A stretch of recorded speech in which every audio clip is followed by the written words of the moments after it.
Real world के मुअज़्ज़िज़ दोस्तों, मैं हूं माजिद मलिक और आप तमाम देखने और सुनने वालों को अस्सलाम वालेकुम। नाज़रीन ग्रामी, यकीनन आप जानते होंगे कि पाकिस्तान को हमेशा कुदरती आफात के नतीजे में भारी जानी और माली नुकसान उठाना पड़ा है और ये नुकसान इतना ज्यादा था कि आज तक इसकी तलाफी नहीं हो सकी। जैसा कि 2005 के ज़लज़ला मुतासरीन आज भी बेयारो मददगार इमदाद के मुंतज़िर हैं। लिहाजा अब इस बात में कोई दो राय नहीं कि पाकिस्तान मौजूदा दौर में किसी भी बड़ी आफत का मुतहम्मिल नहीं हो सकता।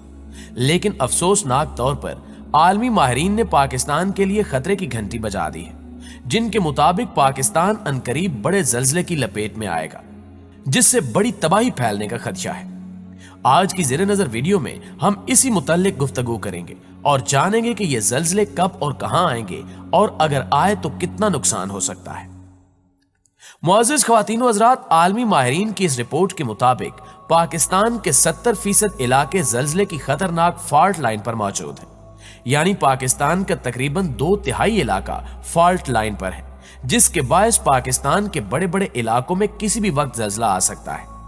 इन बड़े इलाकों में कराची से इस्लामाबाद, क्वेटा से पेशावर, मकरान से एबटाबाद और गिलगित से चतराल तक तमाम शहर शामिल हैं, जहां रेड अलर्ट जारी कर दिया गया है। जबकि इन रिपोर्ट्स में बताया गया है कि ज़लज़ले के एतबार से पाकिस्तान दुनिया का 5वां हसास तरीन मुल्क बन चुका है। यहां तक कि इस्लामाबाद, रावलपिंडी, जेहलम और चकवाल जैसे शहर जोन 3 में शामिल हैं और क्वेटा, चमन, लोरालाई और मस्तूंग के शहर ज़ेरे ज़मीन इंडियन प्लेट के मगरबी किनारे पर वाक़ हैं। इसलिए ये भी हाई रिस्क जोन या जोन 4 कहलाता है। प्यारे दोस्तों, यहां ये बात वाज़ेह है कि जिन इलाकों को खतरनाक करार दिया गया है, वहां 2005 के तबाहकुन ज़लज़ले के बाद आए रोज ज़लज़ले के झटके महसूस किए जाते हैं और बाद अज़ां इन ज़लज़लों की शिद्दत इस कदर शदीद हो जाती है कि इसके बायस शहरी आबादियां तबाही का शिकार बन जाती हैं। इसके अलावा ये भी याद रहे कि अभी हाल ही में बाबा वांगा की जानिब से पेशगोई की गई थी कि 2022 वो साल होगा जब पूरी दुनिया में ज़लज़ले आएंगे, जबकि इस पेशगोई के मुताबिक ये ज़लज़ले और सैलाब सबसे ज्यादा तबाही पाकिस्तान में मचाएंगे। और इस पेशगोई के बाद स्पेस साइंसेस के chairman professor doctor Syed Amir Mahmood ने खसूसी गुफ्तगू करते हुए कहा कि उस पेशगोई में कही गई बात सच होती हुई नजर आ रही है, क्योंकि हमारी तहकीक के मुताबिक भी हिंदू कश पट्टी से एक ज़लज़ला आएगा जो बाद में लाहौर थ्रस्ट के नाम से नया पहाड़ी सिलसिला बन जाएगा, जिसके बाद किसी भी वक्त बड़ा ज़लज़ला आएगा जो अच्छी खासी तबाही का सबब बनेगा और वक्फे वक्फे से आकर लाहौर को 2 हिस्सों में तकसीम कर देगा। इसी तरह अर्जियाती माहिरीन के मुताबिक पाकिस्तान के बड़े शहर गुजरांवाला और रावलपिंडी में अगले तबाहकुन और मुमकिना तौर पर बहुत हलाकत खेज ज़लज़ले का खतरा मुसलसल बढ़ता जा रहा है,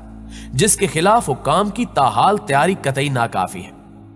इन अर्जियाती माहिरीन के मुताबिक अच्छी खासी आबादी वाले इन शहरों को, जो पाकिस्तान की मईशत के लिए बड़ा सहारा है, वहां मुस्तकबिल में किसी भी वक्त एक शदीद और बहुत हलाकत खेज ज़लज़ले का सामना करना पड़ सकता है। इन माहिरीन का कहना है कि सवाल ये नहीं है कि इन शहरों में ये ज़लज़ला आएगा या नहीं, बल्कि सवाल यह है कि ज़लज़ला कब आएगा। और इससे भी ज्यादा तशवीशनाक बात यह है कि इन इलाकों के बाशिंदे इन ताकतवर जमीनी झटकों के लिए कतई तौर पर तैयार नहीं, जिन्हें हुक्काम को तवील अरसा पहले से ही अपनी मंसूबा बंदी और तैयारियों में मद्देनजर रखना चाहिए था।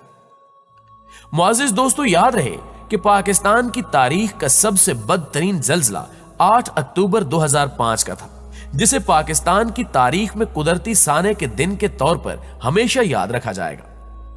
यह ज़लज़ला सुबह 8:50 पर आया था, जिसका मरकज आजाद जम्मू कश्मीर का इलाका मुजफ्फराबाद था और इस ज़लज़ले ने पाकिस्तान के शुमाली इलाका जात इस्लामाबाद, आजाद जम्मू कश्मीर और मकबूजा कश्मीर को बुरी तरह मुतासिर किया। रेक्टर स्केल पर इसकी शिद्दत 6.7 नोट की गई थी और यह शिद्दत इतनी ज्यादा थी कि इस ज़लज़ले ने न सिर्फ आजाद कश्मीर, मकबूजा कश्मीर और पाकिस्तान को मुतासिर किया, बल्कि इसके झटके अफगानिस्तान, काज़किस्तान और चीन के इलाके जिंग यांग में भी महसूस किए गए। आजाद कश्मीर की खूबसूरत वादी लीपा का रहने वाला दिलपजीर आवान कभी भी 8 अक्टूबर 2005 के दिन को नहीं भुला सकता। वो मुजफ्फराबाद में उस दिन सुबह सवेरे अपनी तनख्वाह निकलवाने बैंक की तरफ रवां दवा था कि अचानक उसके जिस्म को झटका लगा और जमीन थरथराने लगी। اور کسی فکشن فلم کے مناظر کی طرح اچانک ارد گرد کی عمارتیں زمین میں دھنسنے لگی۔ یوں 21ویں صدی کے ایک بہت بڑے زلزلے کی وجہ سے آزاد کشمیر کے دارالحکومت کا ایک بڑا حصہ تباہ ہو چکا تھا۔ 8 اکتوبر کی صبح سویرے ٹی وی کی رپورٹس کے مطابق صرف اسلام آباد میں ایک عمارت مارگلا ٹاور گری تھی، لیکن جوں جوں وقت گزرتا گیا تباہی کی داستانیں عام ہونے لگی، اور 2-3 روز کے بعد اہل پاکستان کو پتہ چلا کہ ریکٹر سکیل پر 7.6 ڈگری والے زلزلے کی وجہ سے آزاد کشمیر اور خیبر پختونخوا میں 83,000 سے زائد افراد لقمہ اجل بن چکے ہیں، جبکہ 2 شہر مظفر آباد اور بالا کوٹ تو مکمل طور پر صفحہ ہستی سے مٹ گئے تھے۔ تباہی کے بعد ریلیف کا کام شروع ہوا تو اربوں ڈالرز کی غیر ملکی امداد آئی اور مظفر آباد اور بالا کوٹ کو دوبارہ بسانے کا فیصلہ کیا گیا، لیکن بعد میں مظفر آباد کو کہیں اور بسانے کا ارادہ تو تبدیل ہو گیا، مگر بالا کوٹ کو 20 کلومیٹر دور ایک نئی جگہ پر منتقل کرنے کا فیصلہ کیا گیا، مگر 16 سال گزرنے کے بعد بھی نیا شہر بسانے کا خواب پورا نہیں ہوا۔ اسی طرح زلزلے کی صورت میں ملبے سے اموات کو روکنے کے لیے عمارتوں کے طرز تعمیر اور خام مال میں تبدیلی کی بہت بات کی گئی، مگر ابھی تک ان احتیاطی تدابیر پر عمل درآمد کم ہی نظر آتا ہے۔ ماہرین ارضیات کے مطابق اسلام آباد سمیت پاکستان کے بیشتر بالائی علاقے فالٹ لائن پر موجود ہیں، جہاں کسی بھی وقت بڑا زلزلہ آ سکتا ہے، جس کی مثال 26 اکتوبر 2015 کا زلزلہ بھی ہے، جس کی شدت 8.1 تھی، اور اس کی وجہ سے پنجاب، خیبر پختونخوا اور کشمیر میں سینکڑوں ہلاکتیں ہوئیں اور ہزاروں مکانات مکمل یا جزوی طور پر تباہ ہو گئے۔ زلزلے کی شدت اتنی زیادہ تھی کہ لاہور کی متعدد عمارتوں میں دراڑیں پڑ گئیں، جبکہ اس زلزلے کے 1 ماہ کے دوران کم و بیش 200 چھوٹے زلزلے اور آفٹر شاکس آئے۔ محکمہ موسمیات کے سربراہ ڈاکٹر غلام رسول چودھری کے مطابق حالیہ دنوں میں زلزلوں کی تعداد بڑھتی ہی جا رہی ہے اور آنے والے دنوں میں مزید بڑی شدت والے زلزلے آ سکتے ہیں۔ بحیرہ عرب میں ساحل مکران کے قریب سونامی بھی آ سکتا ہے، جس سے پاکستان اور عمان کے کئی علاقے خطرے میں ہیں،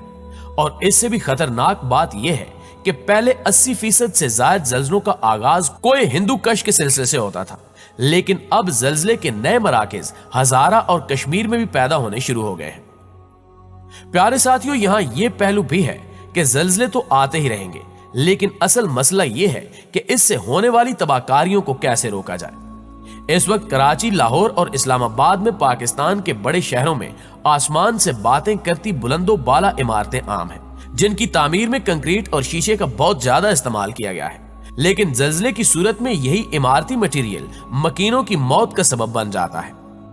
آخر میں دعا ہے کہ اللہ تعالیٰ بنی نوع انسان کو ہر قسم کی وباؤں، آفتوں اور زلزلوں سے محفوظ رکھے، آمین